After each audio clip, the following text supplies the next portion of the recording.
Hi అండి. మీకు ఇప్పుడు చూపిస్తున్న పాదైతే సూర్యగుమ్మడి పాదండి. వీటి ఆకులు అయితే ఈ విధంగా ఉంటాయి, పెద్ద పెద్ద ఆకులు కదా. ఇదిగోండి, కలర్ కూడా చూడండి.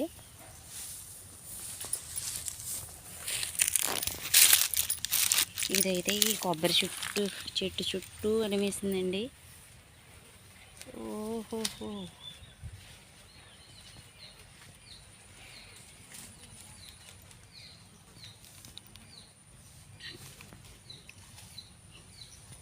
ఇది ఇంకా పువ్వు అయితే వేయలేదు.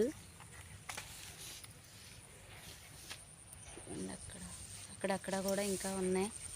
కాకపోతే ఇది సూర్యగుమ్మడికాయ పాదులండి. వీటి ఆకులు అయితే ఈ విధంగా ఉంటాయి. ఈ ఆకులు కూడా అనేక రోగాలకి యూజ్ చేస్తూ ఉంటారు, ఆయుర్వేదంగా కూడా ఉపయోగించుకుంటారు.